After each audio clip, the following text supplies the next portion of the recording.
tell me it's a walk in the park. Y'all too smart, can't talk from the heart. I got sauce and it's all for the charts. No aux in the car. Welcome to the Betting News Network. Thank you so much for stopping by to talk all about UFC 319. This is the Violence Report. That is Tristan Vieira. That is Sukbar. My name is Daniel Collins, a.k.a. Sweatpan Jesus. Stoked to have you guys with us to talk all about this fantastic card this weekend in Chicago. Boys, before we jump into going through every single fight with you guys right here on YouTube, how are we feeling? How are the vibes? Super excited for another pay-per-view card. Triz, I know you've been pining for this for the last few weeks. How are we feeling, man? Dude, I love this card, man. It's some people are complaining about it, but I think there's a lot of great matchups on here. I think it's going to produce a lot of great fights on Saturday night. I think this should be very entertaining. Yeah, and at the time of recording, we just saw the presser just end, and very weird. The crowd was very against Dricus. His initial question, they didn't let him speak, and I saw a lot of funny comments that Khamzat is much more loved than Bilal ever was in Chi-Town. Mm-hmm. Yeah, two guys that are going to be, I'm sure, leaving it all in the octagon, which is going to be fun for the main event, which we'll talk about at the very end of this video. But thanks for stopping by right here on YouTube. Give us a follow and a subscribe and like this content if you like breaking down the UFC. We cover lots of sports here at Betting News, so go get involved with all of our content right here on YouTube and at bettingnews.com. And we're going to jump in and talk about every single fight. We're going to go fight by fight with you guys, give you the live lines that we're looking at right now as we record this video on August the 14th to get you ready for the fun that's going to go down in Chicago on Saturday. Tracy's going to give you a couple of his favorite bets as we look at the card right now, give you some leans and some analysis for each individual fight, and then we're going to get to the main event and talk about the fun that's going to go down on Saturday night. Without further ado, guys, should we just jump straight into it? We got a lot to talk about. We got a lot of fights to get to. Got a lot of talking points, a lot of different angles to discuss. So I think we should just jump straight to it, eh? Hell yeah. Yes, sir. Let's get after it. All right. First fight on the early prelim card is Alibi Idris versus Joseph Morales. Morales is plus 270 right now. Idris is minus 355. Interesting to hear your thoughts as we get this card kicked off here at 5:10 Central, 6:10 Eastern on Saturday. Obviously, this is a pay-per-view event. This will be on ESPN Plus, though, before it moves over to the pay-per-view side. What are you looking at for the card getting started here? So I didn't tape this fight too much. I haven't watched the whole season of Tough. It's kind of brutal for me to get through nowadays, but I do, from what I can see off paper, these two guys are really good. I think this being a 3-round fight might be a little different because I do know on the Ultimate Fighter they fight 2 rounds unless it's like 1-1, and then I think they go to a 3rd round. But it's a weird format like that. So I know I can't even say his name. Adiris is mostly a wrestler, so I don't know if that 3rd round could affect him a little bit. But there's no gambling lines I can find for this. They're not readily available. So I didn't want to look too much into it. This is going to be my introduction to both of these fighters, basically. So we'll see who gets it done. A good way to crack a beverage, gets you sit down, get the card rolling. We'll see what happens. There's obviously a few lines out there, like you were saying, not a whole bunch going on here, so we can just keep it moving straight to the next fight to kind of really kick off the card here. You even told me how to pronounce her name before we started. Karina. Karina. Karini. Oh, Karini. Close enough. I want to say Karine so bad. Karini Silva versus Diane Barbosa. Barbosa plus 180 here, minus 225 is Silva. What are you looking at here in the early prelims? So I think this is a very interesting matchup here. These two women have already fought. They fought earlier in their careers where Dione Barbosa actually won that fight by, I think it was split decision, or it was definitely decision, but I'm not sure if it was split. And you can't really find too much footage on that fight but I found comments of people that watched that fight, and apparently it was just it was a big positional battle throughout the whole fight. They're just kind of tying each other up with leg locks, ankle locks. It was very BJJ oriented, and it was just basically who could get to the transition and who had better scrambles in the matchup. And I guess Dione Barbosa edged it out here, but I think very interesting. Now they meet again in the UFC, and Silva, even though being 0-1 in the matchup, is the heavy favorite in the matchup. This matchup going forward here, I think it kind of shows to their career. But I haven't been too impressed by Barbosa's run here. She seems like she's been dominating the grappling game. She falls off a cliff in the 3rd round. probably just because she's such a big body for the division. And I mean, Silva is not a girl that's gonna like really reject grappling. She's gonna accept bottom. She's gonna look for submissions and X, Y, and Z. So I kind of see Barboza being the winner of the round early. Maybe she takes the first round, and then Silva might end up taking over after that. I favor Silva in the striking battle here. I think she's just faster. She's probably a little bit more technical as well. Barboza does have heavy hands. She has power in her hands, but she's a little slower. She's a little older.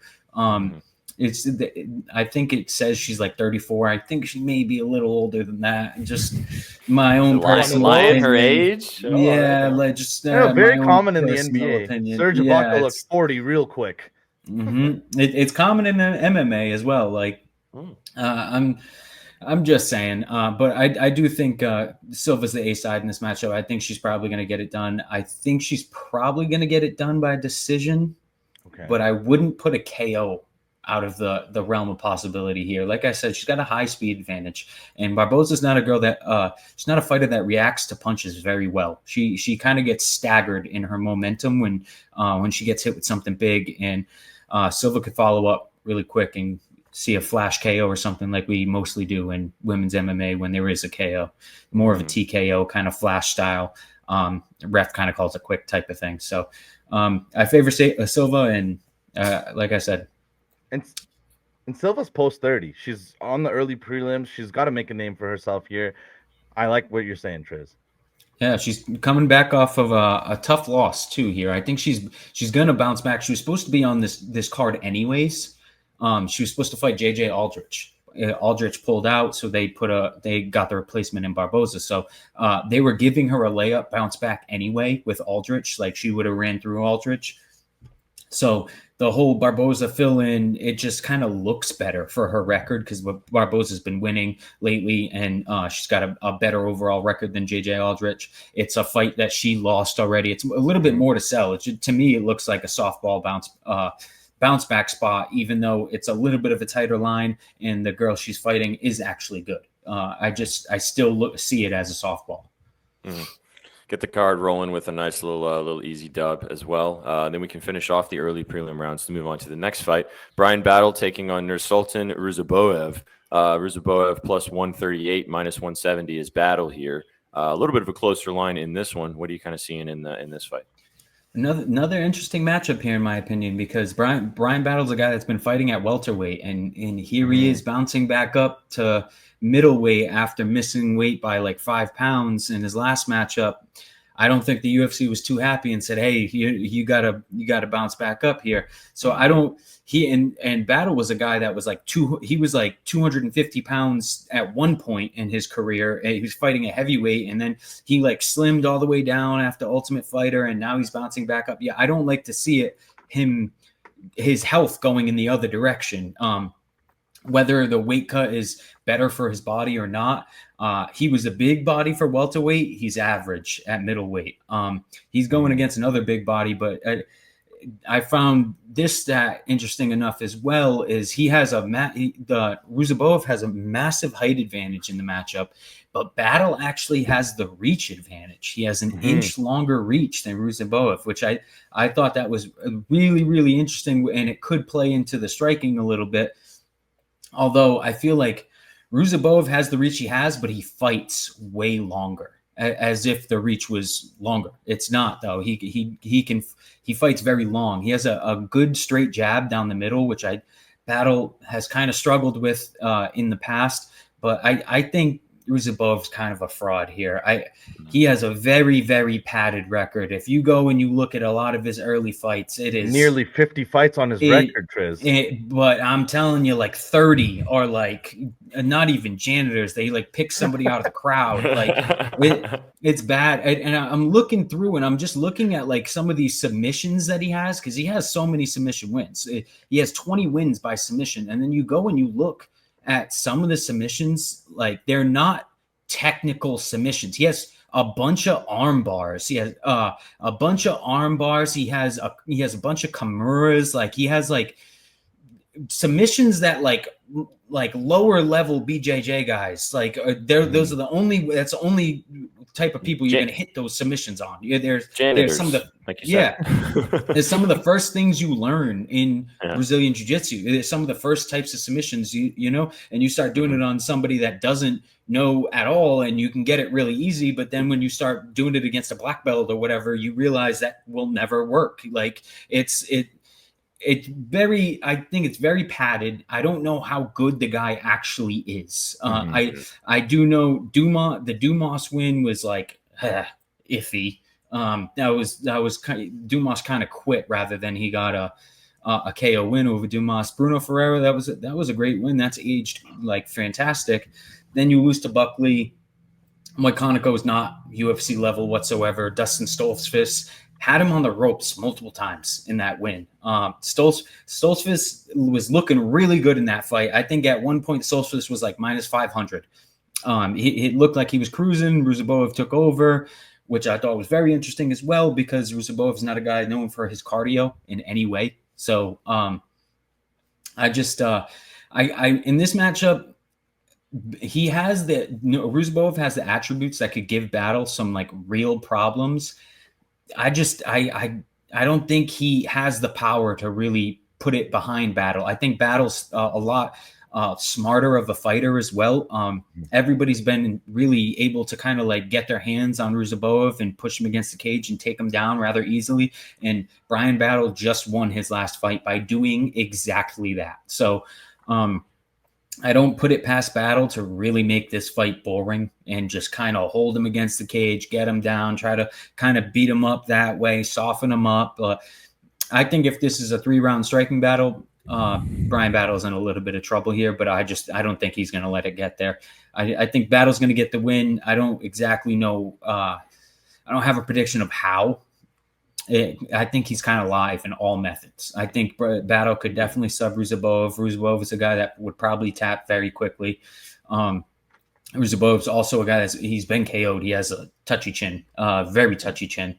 And in the same breath too, I mean, Battle could just lay on him for 15 minutes and not do too much and just win on the cards. I think Battle is kind of fishing for a win here. He knows he's on shaky waters with the UFC, with this weight situation, new division. He's got to kind of make a name for himself again. I think Battle's going to cruise here. I like chalk early. That's nice. A little minus 170 favorite. No official bets on this one, but you're leaning pretty heavy with Battle, it seems like. Cool. All right, let's move and talk about the preliminary card now. We've got Edson Barboza kicking it off versus Drakkar. Close, plus 116 here. Barboza minus 142. Another close fight. Suki said you had something to say before Triz gives some analysis here. What are you looking at here? Yeah, I just thought it was funny that I thought Barboza was retired coming off the loss to Murphy, who we'll talk about in the future here. But this is an interesting fight because he didn't look the best here last fight. So Barboza coming off this advanced age, these are two older guys kind of beating up on each other. Am I wrong, Triz?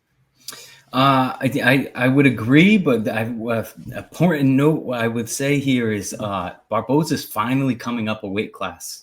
Yeah, he's been fighting at featherweight for God knows how long, and now here he is at lightweight, which I think that's not a great sign either, especially after taking a generational beating from Lerone Murphy, like generational beating. That he took some years off his life in that fight. I remember watching that fight saying, "How's this dude still standing?" Like I think I had a Murphy by KO ticket, and it was just one of those fights where you needed a sledgehammer to take him out of there. But I was looking at this fight when I wrote my article a few days ago. You can go check that out on Betting News. And I was looking at all the odds, and I believe at that point Barboza was like minus 160. You could probably get some plus 140, plus 150 on close. And I was looking at it, and close was really enticing. And now woke up today, and now the line is nuked. Barboza's down to minus 135, and close down plus 115, plus 120 in places. A lot of people were thinking just like I was thinking. Barboza's getting a little old. He's moving up a weight class here. Close is a great wrestler. He was a collegiate wrestler. He has a wrestling background. Barboza has always been a guy. If you put him on his back, he is there for the rest of the round. He's not getting up. He won't even try to get up. He's going to save his energy. And I think that's exactly what Close is going to do here. I like a close bet in this matchup. I like a close by decision bet in this matchup. There's not that much value on the money line anymore. It probably would have been a half unit play at plus 140, plus 150. Now it's probably going to have to be a full unit at plus 115. Makes me a little less comfortable on it, but I just think Close is the younger, the fresher fighter. Edson Barboza, his age is one thing. His fight miles are a whole other thing. Mm-hmm. He's been in some wars over the years. He's a proven veteran of the UFC. He's been in so many fights, so many miles on that chin. He had a lot of miles on the chin before he even made it to the UFC. Now you add 10 more years of fights onto it. I just think Close is going to be the fresher fighter in the matchup. Close has all the skills that would give Barboza like some trouble. What I will say is Barboza is obviously going to have the striking advantage. He's very sharp kickboxer and taller reach. Yeah, taller in the reach. And Close kind of has always struggled with that. We just saw Close get knocked out by a taller, longer fighter, which is why I lean for him to wrestle in this matchup specifically. He's not going to try to stand there and strike, especially against a proven, honestly, legend in Barboza. Like Barboza has some crazy knockouts, some crazy spinning stuff. To touch off of the spinning stuff, I actually think that's how Close is going to get some of these takedowns. If he kind of times up some of these spinning back kicks or blah, blah, blah, he's just immediately in on his hips. And if he locks his hands, he's going to get him down. So I like Close here to just kind of edge out the minutes. There's going to be some points in this matchup where you're kind of clinching, you're Close is getting beat up a little bit. I think Close is going to have all the control time. I think he's going to end up getting the takedowns here. And he's probably going to win it on the judges' scorecards. As long as he doesn't get too no pun intended, too close to Barboza, I think he's going to end up getting this done.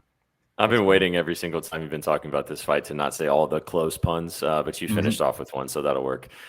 Is this one, before we move on to the next fight, we've talked about this quite a few times in obviously all of our other Violence Report videos. We also go live a lot throughout the entire year on our YouTube channel and on Twitch covering the UFC. But I've asked you this quite a few times with these lines that changed quite drastically earlier in the week, and then you see it closer to fight day. Do you think this is one that might flip-flop? Do you think we might see some more money go one direction or the other? Are you thinking about tapping in on this plus 115, plus 120 like now, between now and Saturday, because it could flip maybe the other direction, or what are we thinking? I'm not even probably. I'm going to wait till Saturday to bet it, because just in my experience of doing this, a lot of people, this is a pay-per-view card. A lot of casual fans and casual bettors are gonna probably come in and bet, and they usually come in and bet on Saturday or on Friday night. Yeah. That's when everybody's trying to get their bets in, and those types of bettors, those types of fans, they're gonna see Edson Barboza minus 130, minus 140, and be like parlay. So that's when, you know what I mean, you'll probably end up getting a better number on Close, maybe plus 130. I'm probably shooting for a plus 130, plus 140, but I'll settle for a plus 115. Ooh, nice. If it doesn't move, Yeah, sure. It's good mentality though. All right, let's keep it moving through the prelim rounds. We've got Chase Hooper taking on Alexander Hernandez. This one's a little bit more of a wider line here. Minus 325 is Hooper. Hernandez plus 250. What are you looking at in this one? Any belief in Chase? I think so, man. I really do. I feel like he's turned a corner here. I kind of feel like he's turned a corner. I remember Chase Hooper when he fought Steve Garcia, and you're like, wow, this is like a man versus a child. Like, that's what it kind of seemed like, everything Garcia was hitting him with was like detrimental. And then you go and you look at when Hooper just fought Slavikos, and he dropped Slavikos. So Slavikos is a very good kickboxer. Say what you will about him, but it's the one thing he does good. He might not have the best chin, but he is a great kickboxer. And here Hooper is dropping him. So it's like he's making the improvements he needs to make. Alexander Hernandez is a tough fight when he's wild. when he's the kind of going crazy like he used to do and just kind of throwing caution to the wind and just winging big punches. The problem with Alexander Hernandez, though, is he's kind of walked back on that on his past few fights. He's fighting a little bit more technical. He's fighting more controlled, saving his energy for the later rounds. And I think you've seen like the difference there. He's not really cruising as he used to. The finishes aren't coming anymore. He just got that win over Kurt Hollabaugh, but Hollabaugh had him in some trouble for a little bit in that first round. I bet Hollabaugh on that fight, and I was thinking we were about to cash that ticket, but Hernandez was able to get the takedowns and kind of ride it out here in that fight, and he ended up getting the win. I don't see him doing that to Chase Hooper. Like Chase Hooper is a very skilled grappler. I actually see Chase Hooper finding. I don't want to say he's going to get a takedown, but the fight's going to find a way to the ground one way or another. I think they are going to end up on the ground, and when they do, I don't see Hernandez lasting too long. Hooper's submission game is just like different. This guy knows some submissions that like high level black belts don't use too often. And he's a southpaw and much taller. Awkward fighter. Yeah, I think I think this fight plays out on the mat though. I don't even think they're going to strike. I think like touching off of the improvements in Hooper's game, I think his fight IQ is getting a lot better too. You kind of know what you're getting with Hernandez. He's going to try to win. That's the only way he can really win is if he just kind of goes crazy, wings big punches, tries to get into a brawl. Hooper knows you're not trying to get into a brawl with Hernandez. What are you best at? Hernandez's jiu-jitsu game isn't the best. It's not top notch like Hooper's is. He knows that's where his greatest advantage is. I think he's going to end up taking that. I see this fight playing out on the mat, and when it does, I don't see how Hooper doesn't get the sub rather quickly. I think this is one of those square lines that's probably going to hit, whether it be the method of victory. I think Hooper at chalk here, it kind of makes sense. All right, a little bit more chalk there. Nice little, there's that minus 170 battle line could be nice. This is a little bit chalkier than that, minus 325, but some stuff to keep it rocking and rolling. All right, let's move to another lady fight in the early prelim round. Jessica Andrade versus Lupi Godinez. Love saying Lupi's name. Minus 160 here. Andrade plus 124. A little bit of a closer line on this one. What are you looking at in this lady fight? Is Jessica a stepping stone now, Triz? I don't know, man. I thought this line was so interesting. I can't be crazy with that. No, I think this is like that. This is how she loses every time. She gets taken down and she gets dominated, right? So this is one of the better wrestlers she's fought in a minute here, and the line is tighter than it's been in a long time. Like she just fought Jasmine. Granted, Jasmine Vicious is a way bigger fighter, but she's just as good of a wrestler as Lupi, if not worse. She's a worse wrestler than Lupi. So why is Lupi coming in here like minus 130 and Jasmine was minus 300? Like where's the disconnect there? And it's not even like she put up more of a fight against Jasmine. That was easy. Like Jasmine took her down and submitted her really, really quickly. So I think the tight line here is very suspect. I really hate to say this because she's such an untrustworthy fighter, but Andrade might bounce back here. I don't know exactly how. Maybe she lands some bombs and Godinez doesn't react too well. I don't see how else this line makes sense. You know, like I think Lupi should probably be minus 200, minus 250, and the books are not in the business of handing out discounts. So the fact that she's not is interesting to say the least. Really? I probably I don't know if I'm gonna bet it because, like I said, she's so untrustworthy. She gets taken down, she gets dominated every fight. She's kind of the stepping stone, as you mentioned, Sue. She's been finished a lot lately. She's on a kind of rough skid here. But this line makes me want to take her so badly. And it's just me being kind of contrarian, tinfoil hat in a way, because, again, Lupi has all the skills that Andrade has always struggled against.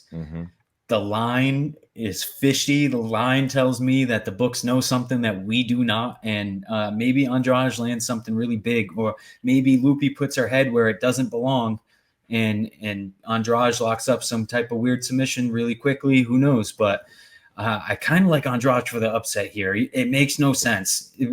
I'm speaking from the line and from what I've seen in years past. When a line doesn't make sense, there's usually something behind it. So I'm going to ride with Andrade here. Honestly, she has no business winning, but she might. Could be a situation too, like you talked about earlier, where Godinez is looks like a nice parlay piece, a little parlay buster as well. Before you get into the main card here too, could be one of those situations too. So should be a good fight. We'll see what happens. Let's keep it moving to the last couple fights on the preliminary round before we go to the main card. Gerald Meerschaert versus Mikhail Olejniczuk. Minus 250 is Olejniczuk here. Plus 190 on Meerschaert. What is your kind of takeaways from this fight? We've talked about Olejniczuk before. What are you kind of seeing in this one? Mikhail had a crazy 2024, right, Triz? He fought quite a cast of characters. Yeah, he did, man. Yeah, he did. He's fighting with he's with the fighting nerds now down in Brazil too, which nice. I mean, I don't know how much that really will benefit him. It benefited him in his last fight. He kind of ran through Dumas really quick. So Meerschaert he's a slow fighter. He's so slow. He's so skilled, but he's just like, hey, when he's in the octagon, he kind of looks like he's fighting in slow motion. The jab looks like it's coming from across the octagon. It's molasses. He's lost a step over the years. I mean, he's always going to have a great front choke series. His guillotine is otherworldly. His submission game is I don't want to say top notch, but he's had a lot of success with it in the UFC. Olejniczuk's the guy that's been submitted before. I just kind of feel as if they were they were very opportunistic submissions, and I don't know if Meerschaert kind of has that in the bag. I feel like if Meerschaert's hurt, he's done. It not really he's going to be able to throw up some submission. Maybe he lands something big. Maybe he lands something while he's on the ground hurt, but I don't see that. When Meerschaert gets hurt, he gets knocked out. He doesn't really fight back to a win very often. I don't want to say it's a layup for Olejniczuk, but I mean, how does he not knock out Meerschaert? Maybe Meerschaert grapples a little bit and somehow the fight squeaks to decision, and maybe that's how the books make money. But I think Mike Howell's the rightful favorite here. Just age, speed, boxing. If Meerschaert can somehow find a way to grapple, it will make it a lot more interesting, make the line look a little funny. But even if he does, Mike Howell's going to land a lot of big stuff, a lot of bad optic type of stuff, where I think you could probably trust him on the scorecards too if it gets there. So I like Mike Howell here. I don't have a bet so far, but kind of looking at the total. Yeah, I mean, his recent losses after the Dumas win were submissions by Holland and Pereira, so it's not like his L's are coming to complete scrubs. He went through murderer's row. Literally murderer's row. He beat Chidi's not. So it was Kai Barajo, who's that. I mean, top of the division right now. Then he beats Chidi, which that's not an easy fight either. That's a great win. And then you get Michel Pereira, Kevin Holland, Shara Magomedov in a 3-fight run. In 1 year. Yeah, that's wild. And then he bounces back and gets a win. The UFC just might be throwing him a bone here. You know what I mean? And thanks for your services the last 6 months. Exactly. He's the younger fighter here too. There's more of a future with Olejniczuk. I think Meerschaert opened his own gym recently too. Terrible sign. Usually an awful sign. The R word will be coming pretty soon, I imagine. That's kind of always what happens. So, yeah. Could it be this fight, depending on how things go? Maybe. You think it's that early, or we're not quite? He probably's got one or two more after this one, I would say. Probably. What kind of? Probably one or two more, like this one and one more, maybe. Some more dollars to be made, yeah. Yeah, two more losses and he's gonna hang it up. He's on a 2-fight skid here, and I think he was on a 4-fight skid before that. So it's like, you know, he's got one foot out the door. Yep, sure. And you said he opened his own gym, so maybe he's looking forward for that. So, all right. So now we have kind of an interesting situation for the quote unquote, you know, main fight of the preliminary card. So this just happened at the Contender Series, which was on Tuesday. Was the talking point of the whole Contender Series. Basanger Susurkayev versus Eric Nolan. Now, Eric Nolan is plus 520 here. Minus 900 is Susurkayev. Tell me a little bit about the situation from what happened in the Contender Series and what we're looking at going into this fight on like 3 days' notice, basically. Yeah, so the craziest part about it is he took the fight on Contender Series on 5 days' notice. So he took that fight on 5 days' notice, ran through Talha, which I had him to win by decision.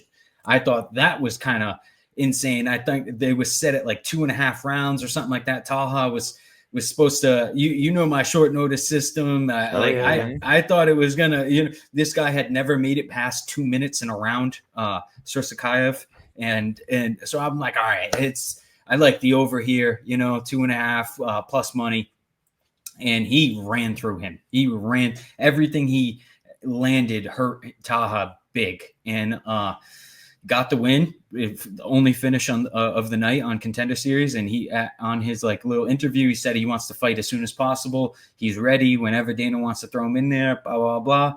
Next thing you know, this pay-per-view loses a few fights, and this kid's fighting some random fighter from I think he's from Canada, right? CFFC. He's American. He's American. American. Okay. Still 7-3 guy, you know, like the UFC is not in the business of signing 7-3 fighters. We'll say that, you know, it's so there's one reason why they signed this guy. The money line on Susurkayev opened minus 350 or minus 360. I saw it earlier this morning, and now it's already minus 900 because we know what's going to happen here. Everybody knows what's going to happen here. You don't go from the Contender Series. He wasn't even the main event of the Contender Series. He was like the second or third fight. Now he's the featured prelim over a bunch of guys that have 10, 15, 20 fights in the UFC, 30 fights in the UFC, established veterans, all this. This guy that won 4 days ago is now the featured prelim. Hey, one kick to the gut, you change your life. Yeah, exactly. And he's probably going to get a performance bonus for this one too. He's probably going to get a very quick finish one way or another. Maybe it's a submission, and that's how they scoop up some money here. He is live for submissions. All I've seen is people talking about his hands and his feet, but he's very live for submissions as well. He's a great grappler. So maybe they scoop some money that way. I'll definitely have my eye on the methods here. This is it's not even a softball. They put it on a tee. They like put it on a tee for him, you know? This is not a softball. This is a T-ball. Wow. All right. Well, crazy news. Obviously, such a quick. Has that ever happened? Like a guy goes Contender Series and come into and this is not even a fight night. This is a pay-per-view. Well, yeah, so it's like pay-per-view. Coming into it's legit. The fastest turnaround ever from Contender Series fight to a main event ever. Mm-hmm. Wow. And like you said, the featured prelim, which is huge. So they do like when they find somebody they like to push them. And maybe we're going to find one of those situations right now. So that is the end of the preliminary card. Let's get excited for the main event. Let's jump into it and keep rocking and rolling for UFC 319.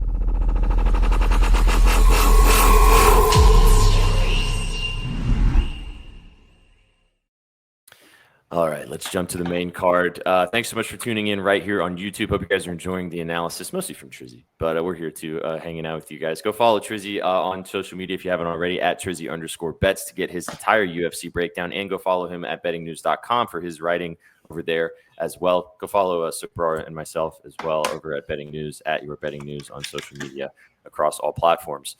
All right, let's move to the main card in Chicago, 319 here. Tim Elliott versus Kai Asakura. Minus 350 is Asakura. Elliott plus 255. What are we kind of looking at in the first fight? Please tell me it's the kid, Trizzy. Please, bro. It's a hammer. It is a hammer too. They like Asakura, my most confident play on this whole card. I'm only going to take the money line, but I'm bozo packing it with my another very confident play I have in the co-main event. We'll get there, but this is a roll spot here. They do not sign one champions, put him in a title fight. He gets dominated in the title fight, and then they give him a 12, number 12 in the division, and like he's going to lose that fight. Like, no, he's minus 300 for a reason. He's going to roll here. I don't know if Elliot's going to be able to like withstand the beating and ends up seeing the scorecards. I don't really.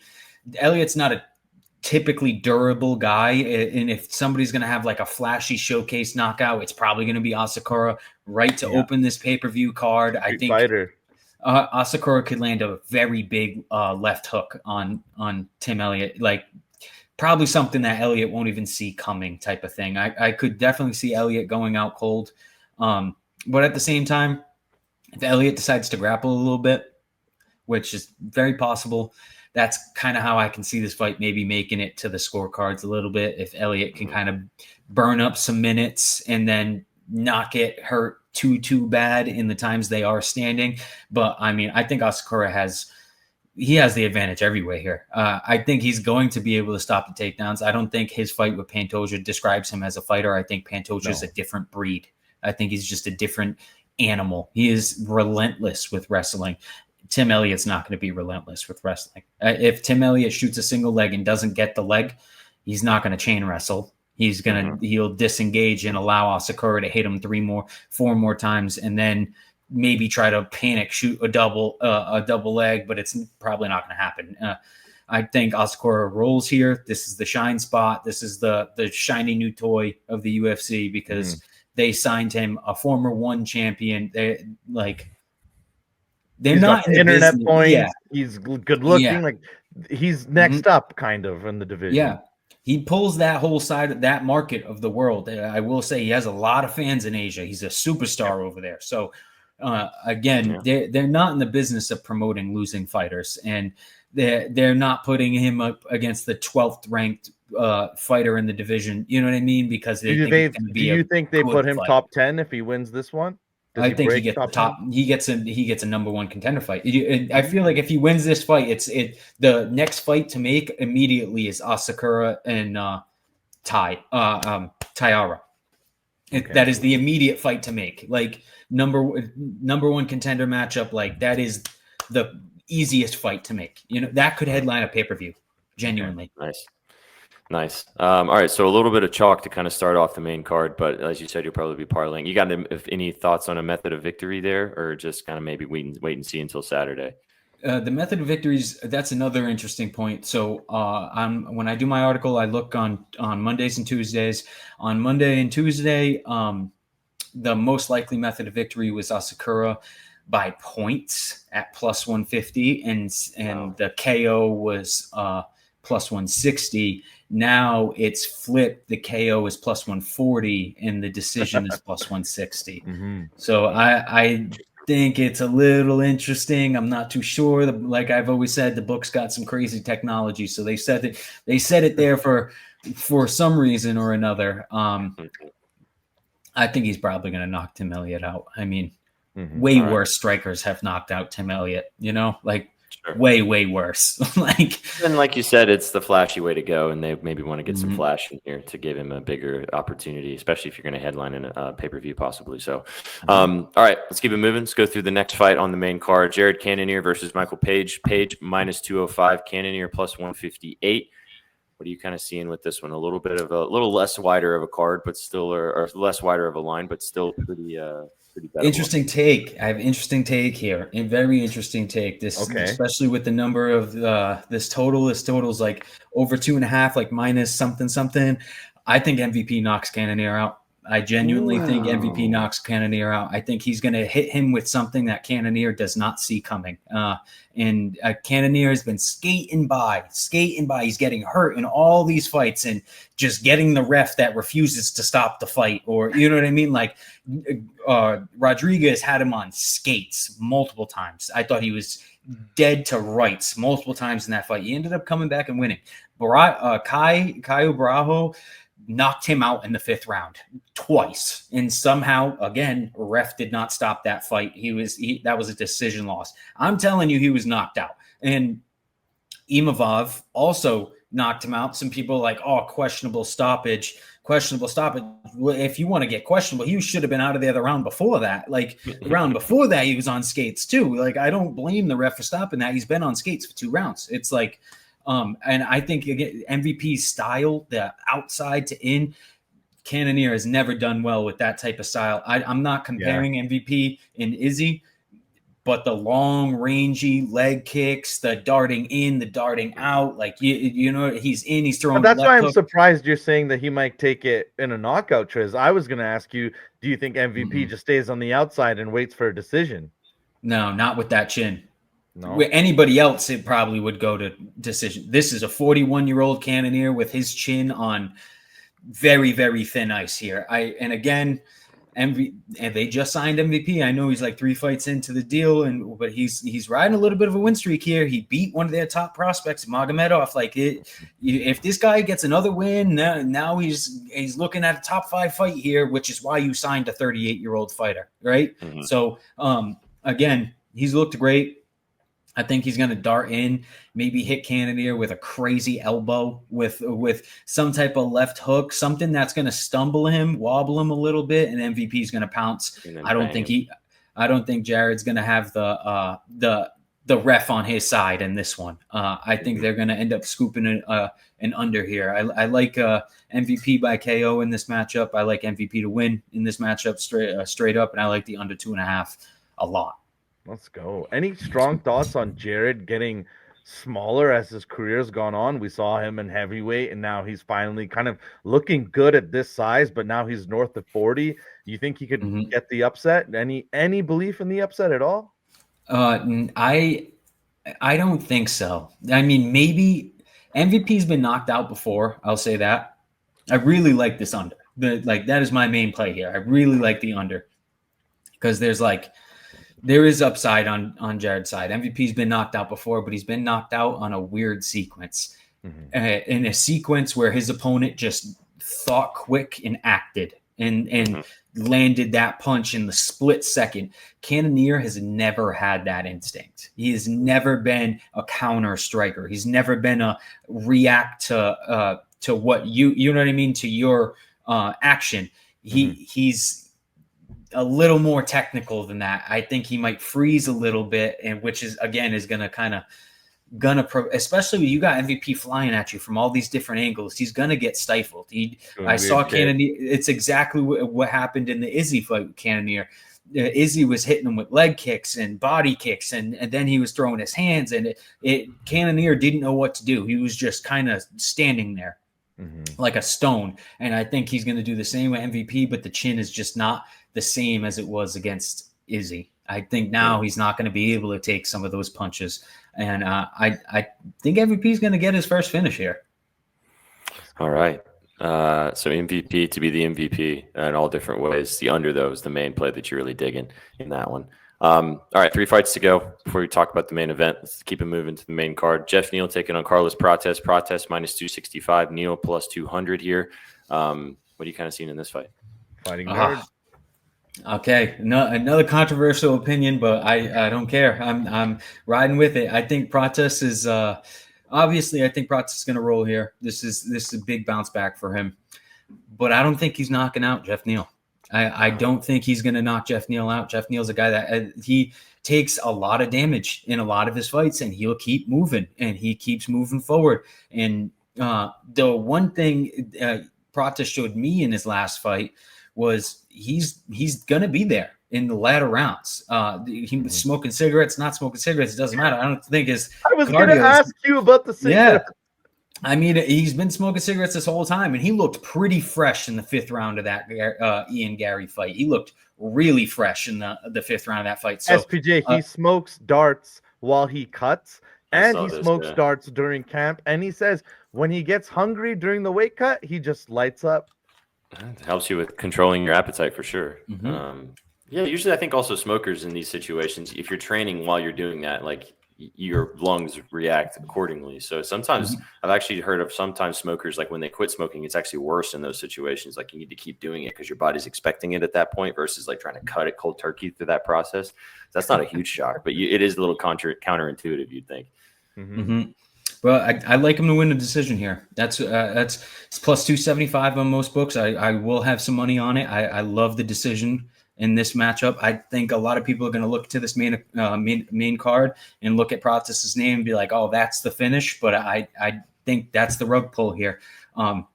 Protest by KO is plus 110, I believe. And wow. You know how I feel about that. When a guy's got all kinds of KOs, and he doesn't have a decision win in the UFC. Yep. He has 4 KOs in the UFC, and they hung his KO prop at plus 110. They gave you plus money on his. Shit's not happening. But at the end of the day, he is still minus 250, and he's going to be minus 275, minus 300 because he's going to win. If he's got that high winning equity, why would they give you the KO, his biggest winning potential at plus money? At plus money, they would never do that. Like even at minus 110, that's still fishy. Like it's still incredibly fishy. If he had that high of a minus 300 chance of knocking his opponent out, it'd be minus 150. Be minus 200 because that's his only win condition. That's his main win condition. And they hung that decision prop just close enough. Plus 275, plus 250. I love that play. I really like protest by decision here. I like there's a whole bunch of ways you can play that as well. I'm going to just take the plus 275, get the money, get the value in it. But if you don't want to go all the way, you can get Proctus in round 3 to start at plus money as well. You can get Proctus in round 2 to start at like even money, I think. So basically, you just need them to get out of the first round and Proctus win, and you're good. There's a lot of ways you can play this to get it closer to even money. That involved the fight to go a little bit longer, which I think this fight goes longer in most cases. I think, and I also think Jeff Neal being a southpaw and Protest being a southpaw is going to add to this fight going longer. Southpaws don't fight southpaws very often. Yeah, Protest switches though sometimes. So he's more a southpaw. He's especially when he's kicking, which is my main point here. When he's kicking, he's always in the southpaw stance. So it's harder to rip off a body kick when you're fighting a southpaw, throwing it. You know, you're trying. He's going to try to throw it with his opposite leg now. You know, granted, these guys are so skilled, and he's a talented kickboxer. It's going to make things a little harder. It's going to make things a little trickier. He's not going to find the openings as quick as he would against an orthodox fighter. I think this is going to be a lot more technical than people want to admit, and I think this fight's going to go longer. I like Protest by decision. All right, a little nice plus money, juicy stuff before we get into the co-main event here. All right, so I'm very interested to hear your thoughts about this one. We'll obviously talk about the main event in a second, but Lerone Murphy, Aaron Pico minus 170, Murphy plus 132. You said you had some interesting thoughts on this one, so go ahead and take it away. What are you looking at here? So this is my part 2 of my Bozo pack. So I took Asakura money line, and my part 2 was the over 2.5 at this fight. It's going to give you about even money.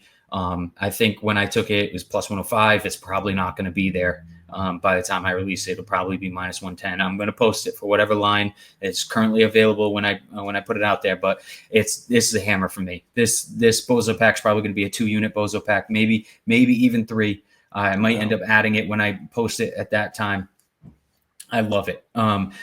Short notice fight as well. I will mention that this fight was made about two weeks ago. We know how that is. It's the co-main event as well. It's one of the bigger. It's not just like some random fight on the prelims that was made 5 days ago. It's a co-main event. These two guys kind of saved this. They didn't have a co-main event until like 2-3 weeks ago. Like it's unheard of for a pay-per-view. You know, people were buying tickets not knowing who the co-main event was going to be. They just knew they were buying tickets to see Dricus versus Khamzat. So, in a matchup like this, Lerone Murphy is a guy that's been cruising in the UFC. He's been cruising, running through decisions, and I have such a beef with this guy. It is unreal. Really? This guy can't finish his breakfast. He can't finish. He can't finish anything. He'll have his opponent on like ice skates, and he just can't finish it. He's just a tap and run guy. Aaron Pico is a great wrestler. Great wrestler. Over the course of his career, he has developed hands. A lot of people are talking about his striking. They're thinking of his striking in his early days of Bellator. By the time he was at the end of Bellator, he developed a legitimate boxing game. And I think that's going to help him in this matchup.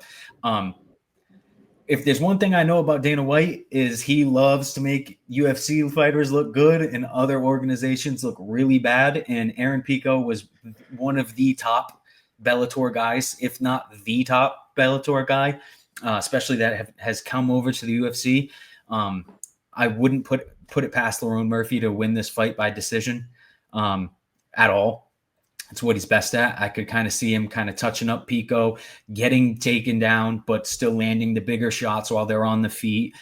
This fight's going long 100%. I do not think Dana would ever let a Bellator fighter finish a undefeated UFC prospect ever. That would never happen. And again, the UFC doesn't.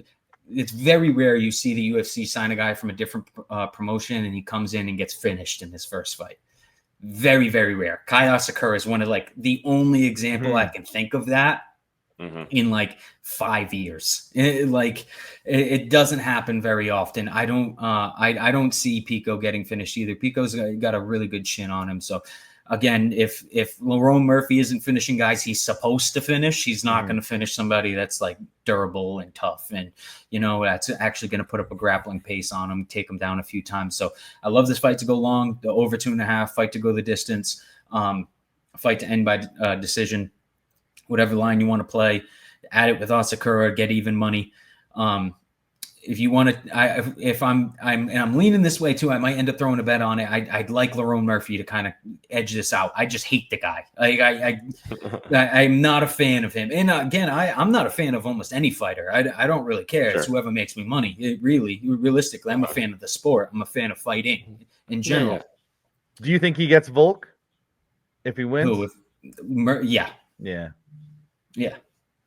You have to. He's on a 7-fight win streak, 8-fight win streak. Yeah. It's amazing to me he hasn't had a title shot in the first place, and it's because he can't finish his coffee when he wakes up in the morning. He can't finish they're giving him softballs like, hey, please finish this person, and he still takes the decision. Finish somebody. Yeah. Wow. All right. I was going to ask you which way you leaned. You kind of answered that question. Well, you kind of teed this up. I want to know we never really talked about this before we jump to the main event. Do you have on the current UFC roster right now? Do you have like a fighter that you really like, that you enjoy? Like you just said, you don't really follow. Yeah. Like you don't have a bunch that you like a bunch. Like, is there one or two that you really, really like right now in the current roster? Aspinall. Aspinall is probably like my favorite fighter. But again, I just said like I don't have like favorite fighters. Like I have fighters that like make me money. And like Tom Aspinall, I have made a bag on Tom Aspinall over the years. Like I think when he fought Pavlovich, it was a couple $1,000 swing for me. Like he's like, and even back when he fought Blades the second time, I hammered him. Like I've hammered him in multiple fights, and he's come through for me a lot. I like how humble he is as a fighter as well. He's not cocky. It doesn't matter. He's the champion. He doesn't even think of himself as the champion. He just wants to be the best fighter in the world. I love that shit. But again, maybe my favorite fighter, but if he's fighting somebody and I'm looking at plus 150 and I really like that guy, I'm fading his ass instantly. Yeah.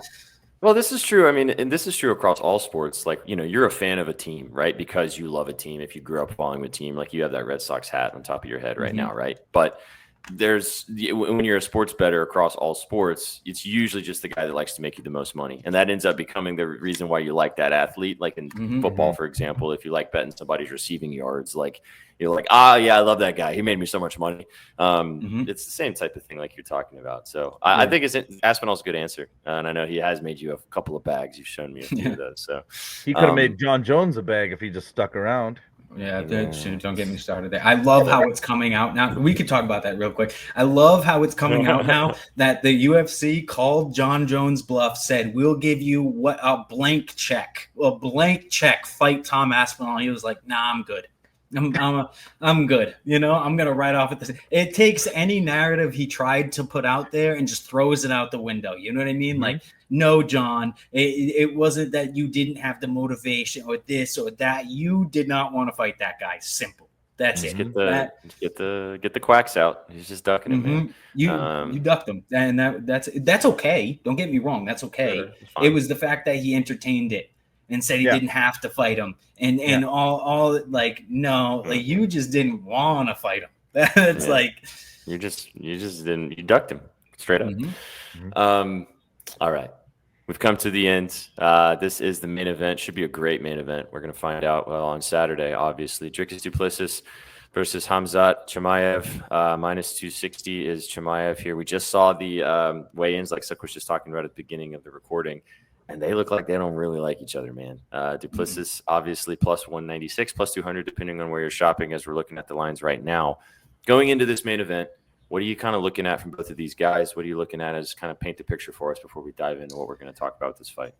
So, I mean, Dricus, we've talked about Dricus especially on this program. We've talked about Dricus on this program for probably going on 2 years now. And he is the best, worst fighter I've ever seen. Like, he is not technically sound at all. He gets hurt, like he makes the worst decisions in the octagon sometimes, and somehow just wins every time. He just overcomes and he wins. Mm-hmm. I think a very telling sign in this matchup, though, is Khamzat is overly confident. Khamzat is confident to the point where, like, he knows there's very little way Dricus is going to beat him. I don't know why. Maybe it's ego. Maybe it's arrogance. I tend to believe that he knows how good he is and knows how good Dricus really is. And I think some of those mistakes Dricus has been able to make and then overcome in some of these other matchups, I don't think that shit's going to fly in this matchup. A lot of people have been talking about Khamzat's cardio and how he kind of falls off a cliff and this and that. I mean, Dricus isn't a guy that's going to try to extend you in a fight. He's never been that guy. Even his fights that do get extended, he's actively trying to finish it the entire time. Like, first minute to fifth minute, doesn't matter. He's actively trying to finish. He brawls it out, meets you in the middle. He will engage. If he's doing that with Khamzat, I don't think he's making it out 3 rounds with Khamzat doing that. I think maybe he makes it out of a round with Khamzat if he's like trying to like touch and like stick and move. But even then, Khamzat will shoot from halfway across the octagon. He's shooting a takedown and he'll still. You think he shoots right off the go? Yeah, I don't think Dricus can stop it. I really don't. Dricus's offensive wrestling and Dricus's defensive wrestling are 2 entirely different things. Feel like that needs to be noted. Dricus is a great offensive wrestler. He's not the best defensive wrestler. Derek Brunson was taking him down, throwing him, dragging him around the whole octagon. Say what you will, Derek Brunson, great wrestler. He did that when he was 40 years old. Khamzat's 30. Khamzat's been wrestling since he was a toddler. He's from Russia. You know what they do with these wrestlers over there. I think Khamzat's going to be able to find that takedown. And I think if Khamzat finds that takedown, I think he might start teeing off on him a little bit. The submission is the most likely method of victory. What I think is being overshadowed a little bit is the KO. The KO is kind of like shining itself at me a little bit. It's just low enough, right? It's just wide enough where you're like, oh no, he's not going to KO Dricus. Nobody's KO'd Dricus. What people don't realize is Dricus has been KO'd flatlined before. I don't want to say it was in the KSW. No, it was in some weird promotion, Shinwoo Men or some shit. And no, was KSW. KSW was knocked out cold in the 3rd round of a fight as well. So granted, that was back when he had a little bit more of cardio issues, but I don't think his cardio has been like just overly fixed. Everybody's been talking about Khamzat's cardio too. That's people's main concern with taking Khamzat at this line. Dricus has never had the best cardio either. He's always looked like he's dead, and then all of a sudden he gets and he's always expending energy constantly. Yeah. It's like he's got his hands on his hips and he's deep breathing all deep and looks like he's down and out for the count. Next thing you know, he's on top of the fighter and he has a submission and he wins. Again, I just don't see that turn of events happening against somebody that's as skilled on the ground as Khamzat. I think, again, Dricus at plus money has been something that's cashed for people time and time again. Every time this dude's an underdog, he wins. Every single time this guy, doesn't matter how wide, none of it matter. He's coming through as an underdog. Here he is as an underdog again, kind of tight. I don't think he's going to come through this time. I think Khamzat's run to the top, him being coddled and cradled all the way through all of these fight cancellations and the health issues and all of this shit. It's all been for a reason. Like, you'd think the UFC is just pushing that just to get one pay-per-view, one fight out of Khamzat. No, they want this guy the middleweight champion. I think Dricus has been wanting to move up anyways. I think Dricus might lose this fight, and we'll see his next fight at 205. I think that's entirely possible. Okay. And I like Khamzat to win this fight. I like him to probably – I think he's going to finish Dricus. I really do. I think he's going to finish him by KO. I don't see the submission likely. I think Dricus is strong enough and squirrely enough to kind of squeak his way out of anything that way, which is not where like I think the KO – No, I know exactly. Well, again, that's a lot smaller of a gentleman. As soon as Khamzat kind of squeezed on him, it was over. Same thing with Whitaker. If Khamzat gets the squeeze, it's kind of over. But at the same time, Dricus is like squirrely enough and strong enough where I feel like he'd be able to kind of buck that. I don't think he's going to be able to buck the control. I don't think he'll be able to buck out of the takedown. And I think him being able to squirm out of the submissions a little bit kind of caters to what I'm saying with the KO, because I think Khamzat's going to eventually have to kind of let it fly on the ground. And I do not put it past Dricus to kind of quit early. I don't want to say – I'm not going to say he's a quitter or anything like that. But if he's getting teed off on, even if he's not KO'd, he might just shell up and – the right ref will stop that fight. Yeah, and if you take 6, 7, 8 unanswered shots, the right ref will stop that fight. I think that might be what happens here. Catering off to tee off of what Suk was saying at the beginning of the show with the press conference and how everybody's really showing out for Khamzat. There's a huge Muslim population in Chicago, which is why I think this fight is in Chicago. Khamzat's a superstar. Whether we want to admit it or we don't want to admit it, in Europe, Khamzat is a superstar. This man has like colognes from like major companies named after him, and like a lot of stuff on that side of the world that we live in America. We don't actually realize it. We know he's one of the bigger names of the sport. We don't realize how big he really is over there. Over there, they have Islam, Khamzat, like maybe even Bilal at one point. I know he had some big supporters over there, but still, they don't have many superstars. They're kind of going after those guys, So I think he's going to cruise here. I think all of the UFC push is going to come to a head here. He's probably going to finally win the title. I don't think he's going to be fighting too long. I think the health issues are an actual problem. Again, which is why I think the UFC is trying to get the title in his hands ASAP. Because I don't think he's got too many fights. You can get Khamzat right now for plus 440 for a KO if you kind of think the same way that Trizzy does. Just before we tap this off and round out the video, if he does take the belt and if he does win here, do you think that who would you think would be the most logical next fight for him? Or do you think that maybe it's, like you said, maybe there's discussions of him just riding out on the sunset with the belt? They wouldn't let him retire with the belt, not after winning it right away. No. They got to make some money, but I think the next fight in the division it has to be played out. There's a few top matchups that need to happen. Imavov needs to fight Barrio. Now you got Renee de Ritter right in the smack in the middle of that title picture. You have Fluffy Hernandez, who's going to be at this fight, who's riding a 6-fight win streak, just dog walked Roman Dolidze a couple weeks ago. Last weekend. Yeah, there's some shit that needs to happen. You know what I mean? Like which again, that allows Khamzat to take the 6 to 8 months off that he's gonna want to take, or the year off. You know what I mean? Where pick the right fight kind of thing. Exactly. You can pick the right fight again. And now if Imavov ends up beating Barrio, now you have Chimaev versus Imavov, which would be a massive fight for that side of the world. You know what I mean? Right. There's a lot of great matchups you can make with Khamzat. I think there is some matchups you can make with Dricus too if he does end up winning. But Dricus has been talking about moving up to light heavyweight a little bit too much, and there's too much going on beneath him. Well, speaking of light heavyweight, Khamzat keeps saying he wants to fight Pereira. Yeah, that might happen too. Yeah, I mean, all right. So I just named like 3 or 4 like contenders, real contenders, right? He might only fight 2 of them.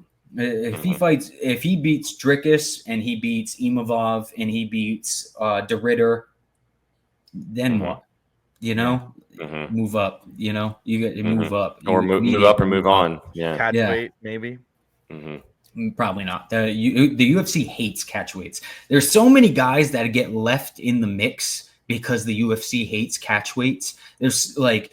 Last weekend, perfect example, Christian Rodriguez. Christian Rodriguez is a guy that cannot make 135. He's like too big to make 135. He like kills himself every time he tries to make 135, but he's too small for 145. He's outsized in every matchup. He's undersized. He can't get the game going because he's too undersized. He's one of the tweeners. There's no 140 division. There's no 140 catch weight. A lot of guys get stuck in the middle between lightweight and welterweight. Because lightweight's 155, welterweight's 170. So if you struggle making 155, tough shit. Now you're fighting guys that are a lot heavier than you. Yep. Yeah. Because 170, 15 pounds, that's such a massive difference. So, Dana hates catch weights. Well, man, it's going to be fun in Chicago this weekend. UFC 319, another pay-per-view event, which is going to be great for you guys. Hope you guys enjoyed this video and full breakdown from every single fight that Trizzy gave you guys. You can go check out his analysis at bettingnews.com. Like he was saying, he already has an article out there for you guys from earlier this week, kind of running through every single fight with the lines and some bets and some leans that we talked about right here. And then he'll have an analysis article for you guys out on Friday as well to kind of give you the best bets available to you guys as well. Go follow Tristan Vieira on social media at Trizzy_bets. Go follow Suk Brar at Jess Suk, and go follow myself at Sweatpan Jesus to get involved with all of our content, and go follow all of us at Your Betting News to just keep staying with the vibes, man. We love doing the Violence Report with you guys. We got a pay-per-view. I got a little break now. We'll have another one pretty soon, but this is nice to be able to talk through every single fight with you guys. It's been fun. Hope you guys enjoyed this recording. If you did enjoy this recording, please go check us out on YouTube, on all of our other YouTube content. Football's right around the corner. We've got a lot of football content available for you guys for free at YouTube. So give us a like and a subscribe and get involved with everything we have on our live daily shows every single day as well. Guys, anything else before we hop out of here? No, man. Well, let's enjoy some violence. Yeah, let's make some money. Let's make some money for sure. I'm trying to have a big week this week. Oh, you're going to. I feel it. Oh, absolutely. You guys can check out Trizzy on Saturday on Betspresso. He'll giving you guys a few more bets right before the card starts. So be sure to tune in with us noon Eastern, 11 Central on YouTube and on Twitch. Give us a follow over there as well. You guys came for the winners and you stayed for the vibes. Thanks so much for stopping by for the Violence Report, and we will catch you on the next recording.